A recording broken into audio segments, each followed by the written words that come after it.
ছাত্র জনতা অভ্যুত্থানে শেখ হাসিনা সরকারের পতনের পর প্রায় ৩ সপ্তাহ নিশ্চুপ থাকার পর হঠাৎ করে সংবাদপত্রে কলাম লিখে নিজের মত প্রকাশ করেন সিইসি কাজী হাবিবুল আউয়াল। এরপর থেকেই তার বক্তব্য নিয়ে শুরু হয় ব্যাপক তোলপাড়।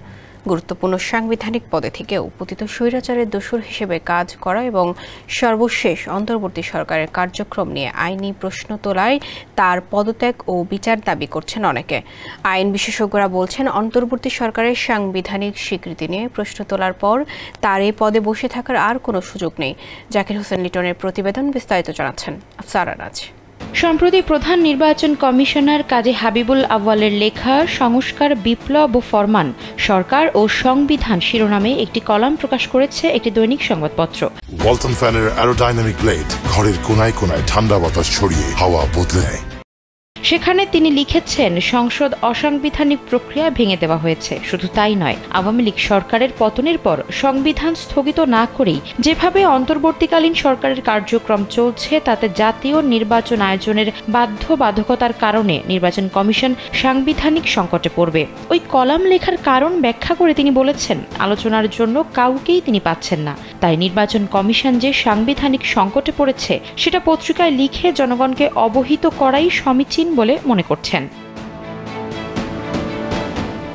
শেখ হাসিনার সরকার পতনের পর দেশজুড়ে বিভিন্ন বিশ্ববিদ্যালয়ের ভিসি ছাড়াও সাংবিধানিক ও স্বায়ত্তশাসিত প্রতিষ্ঠানের প্রধানদের পদত্যাগের হিড়িক পড়ে। শিক্ষার্থীদের আন্দোলনের মুখে পদত্যাগে বাধ্য হন প্রধান বিচারপতিও।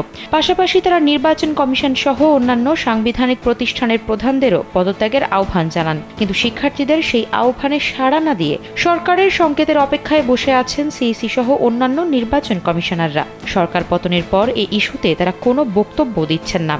এমন প্রেক্ষাপটে ২৪শে আগস্ট একটি পত্রিকায় লেখা কলামের মাধ্যমে সিইসি তার নিজের বক্তব্য তুলে ধরেছেন। কলামে তিনি লিখেছেন, ছাত্র জনতার সফল বিপ্লবের মধ্য দিয়ে গত ৫ আগস্ট আওয়ামী লীগের স্বৈর শাসনের পতন হয়েছে। বিপ্লবটি ছিল তারুণ্যের শক্তিতে উদ্দীপ্ত, ব্যাপক, জনসম্পৃক্ত, অনন্য সাধারণ এক অসাধ্য সাধন। তবে বিশেষ কারণে বিপ্লবোত্তর এই সময়ে খানিকটা সাংবিধানিক শূন্যতা দৃশ্যমান।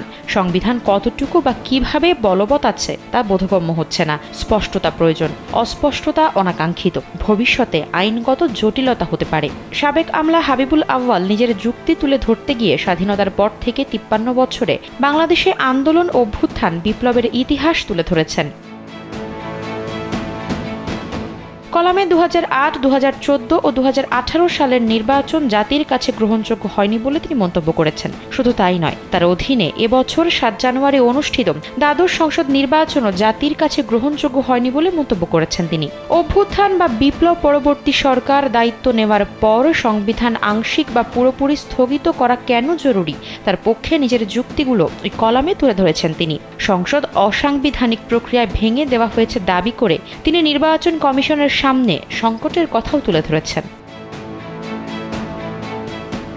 এদিকে সংবাদপত্রে তুলে ধরা প্রধান নির্বাচন কমিশনারের এমন বক্তব্যের যৌক্তিকতা নিয়ে প্রশ্ন তুলে সাবেক অতিরিক্ত অ্যাটর্নি জেনারেল এম.কে. রহমান কালবেলাকে জানান, প্রধানমন্ত্রী পদত্যাগ করে দেশ ছাড়ার পর দেশের চরম এক ক্রান্তিলগ্নে সর্বোচ্চ আদালত আপিল বিভাগের মতামত নিয়ে মহামান্য রাষ্ট্রপতি অন্তর্বর্তীকালীন সরকারের উপদেষ্টাদের শপথ পড়িয়েছেন, যা নিয়ে প্রশ্ন তোলার কোনো অবকাশ নেই। বিশেষ করে নির্বাচন কমিশনের মতো রাষ্ট্রের একটি গুরুত্বপূর্ণ সাংবিধানিক প্রতিষ্ঠানের প্রধান হয়ে সিইসির এমন বক্তব্য মোটেও সমীচীন হয়নি।